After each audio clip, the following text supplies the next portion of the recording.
정부가 9월 1일부터 시작하는 재생에너지 규제 정책에 지역사회에서 반발이 크다는 소식 전해드렸었죠.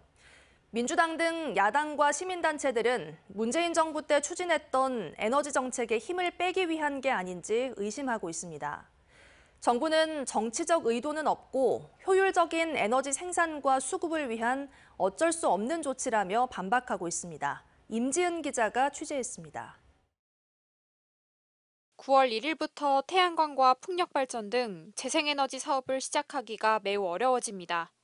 재생에너지 생산량은 넘치는데 이를 실어나를 송전선로의 용량이 꽉 차서 생산과 소비의 격차가 갈수록 커진다며 산업통상자원부가 재생에너지 산업의 진입장벽을 새로 세운 겁니다.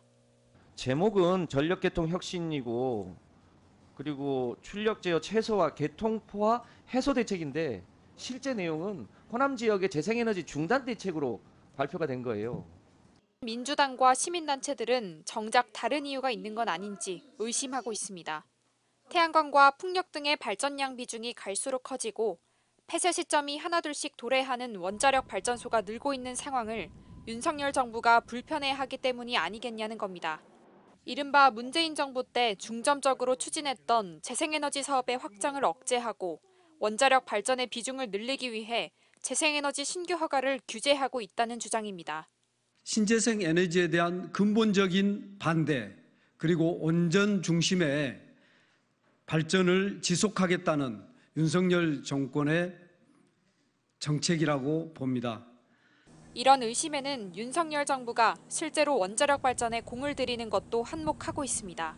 체코를 상대로 거액의 원전 사업을 수주하고 수명이 다한 한빛원전의 운영을 연장하기 위해 주민 반발에도 절차를 강행하는 행보는 재생에너지 산업을 규제하는 것과는 분명 차이가 있습니다. 값싸고 안정적인 전력 공급을 해갖고 통제하기 쉬운 원전이나 석탄 발전 이 중심으로 모든 걸 운영하고 있거든요. 전력 시장 제도 개편한다는 것 자체가 사실은 재생에너지 죽이기와 다름없다 생각합니다. 환경단체들은 또 다른 이유에서 정부의 에너지 정책을 걱정하고 있습니다. 탄소 중립을 달성하기 위해서는 재생에너지 산업을 키워나가는 것이 세계적인 추세인데 거꾸로 가고 있다는 겁니다. 화석 연료 발전과 원자력 발전의 최소 발전 용량을 지켜주려고 태양광 등 재생에너지 발전을 실행시키는 것은 기후위기 시대의 최우선 과제인 탄소 감축과 에너지 전환을 포기하는 처사 아닌가. 하지만 이런 주장에 대해 정부는 정치적인 주장일 뿐이라며 일축하고 있습니다. 전력이 남아돌고 송전선로 용량이 부족해 다른 곳으로 보내기도 힘든데 계속 전력 생산을 독려하는 것은 전혀 경제적이지 않다는 겁니다. 전 정부의 에너지 정책에 힘을 빼기 위한 것이라는 주장에 대해서는 답변을 내놓지 않으면서도 문재인 정부는 재생에너지 보급 목표를 달성하기 위한 정책만 있었을 뿐 이를 효율적으로 배분하는 전력망 정책은 고민하지 않았다며 규제는 불가피하다고 선을 그었습니다. 또 다른 논란은 남는 전력을 부족한 곳으로 보내주는 송전 능력이 정말 포화 상태냐 하는 겁니다.